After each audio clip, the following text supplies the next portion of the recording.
All right. This one's a simple one, a very short one, but it's a simple one. And it has been a part of my career in business as well, sitting beside, again, these people who are well beyond me in terms of revenues. And this is what they always talk about. And it's investing in speed and expertise. And I think the language there is very important. And hopefully you're writing down these notes. So it's investing in speed and expertise. And what this means is that you first have to believe in yourself. And the second thing is that you need to put money on the line. Believing in yourself means that most people, they spend an incredible amount of time trying to save money. That's what most people do. All they want to do is save money. But what happens is in the mindset of millionaires, the most successful people, they do the opposite. They spend money to save time. They spend money to save time. And that's what you're doing. You're already spending money to hopefully save time, to hopefully bring your business to another level. So you're already in this mindset. Now, imagine if you expanded that mindset and invested more money, and that's in believing in yourself. That's why we're talking all the way up to now about the fears and where are you? What are you stuck on? Why are you procrastinating? What are you holding on to from the past? What are you fearing about the future? That's why I'm trying to get these truths in front of you and the moments in the mirror and putting money on the line. It's pretty simple. You're investing in programs and books and training. I don't have to tell you this. I'm preaching to the choir already.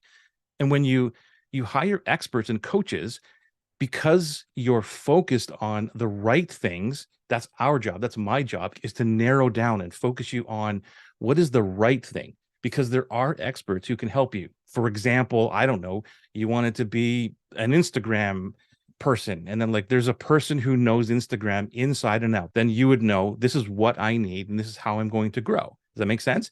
Because if you don't have the clarity and the focus, and you're bouncing around with all these other distractions, you're never going to know who's the right person to hire. And you might hire somebody based on a whim, or I should maybe be doing all these things.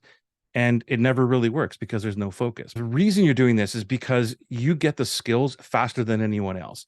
This is my secret sauce. In 2012, I'm always going to reference that because that was like the big moment for me, was when I invested $20,000. And it was the first time I ever invested that much money in myself, to say, I'm going to pay to get into rooms where people are way smarter than I am, who are doing things that I want to do. So I didn't want to delay the process.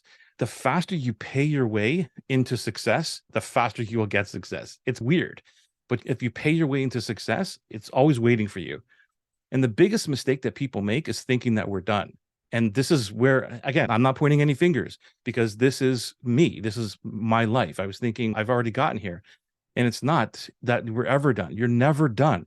There's always another level. And I had to get into that mindset thinking, wait a minute, I'm already, at the level of 100,000 for me, that was a big moment. I'm like, well, if I get to 100,000, like what other level? Because I was already well below that, struggling and not even thinking in the mindset of thinking of, well, what else can I do? What other level is? I know that there's more money, but in terms of the level and what we're doing for our mindset, I'd never really grasped that concept that there's another growth level, another learning level. It's not about the money.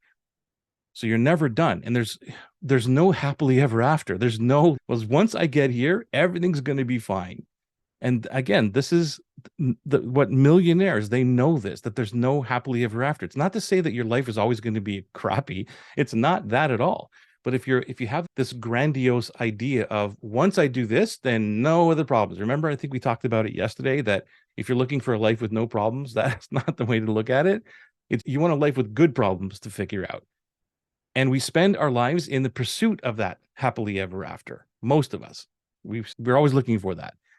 This, like I said, always opens up a new level. It just blows me away, like all of the knowledge and experience and all the things that I think that I know over the last 45 years of my life in terms of business. I'm like, what else can I really know except for, corporate stuff or whatever it is? But, you get my drift. I'm thinking, wow. And then there's just this whole other level. It's so true. The cliche, you don't know what you don't know. And when you stop because you've reached a particular level, this is me, you're limiting your potential and you just stop growing. So when you stop growing, you know that you are dying if you stop growing. So we always need to grow. And with that, what I want to do is I want to give you some homework as well. So this homework is related to the investing in yourself. I know that we have to be financially sound. We have to be financially smart. So I want to give you something that I call the freedom number exercise. And what this does is it's just a general financial, it's not a financial big in-depth thing, but it will give you an idea of where are you right now as you stand and what are your expenses, that kind of thing, just generally. And then what is your freedom number that you need to have to come into your life to be free? What's that number first? It's not the growth pattern. It's not the profit one. It's where do I need to be free? If all of this just happened, I would be free and I would be paying my bills and all these other things. And when you go through the exercise, it's not very long, a little bit of math, but I walk you through it and you'll see what your freedom number is. And then that freedom number is the one you need to have in mind. This is what I need to survive. And I'll give you an example of this. If you've heard me say the story about where in 2019, my business kind of crashed and it was like at zero and I went from zero to 100,000 and all this, it was really not zero, but I had my freedom number for my business. My business, it was like $20,000 or something. Like I only made the amount of money that my business needed to keep up and running. That was it. So to me, it was zero. It was like my freedom number that I didn't have to go to work, this kind of thing, right? I didn't make any money in the business, but it was like it was zero. So I knew what my freedom number was, and at least I hit that to keep the business up and running. That makes sense. So with that, let's open up a discussion around this area here.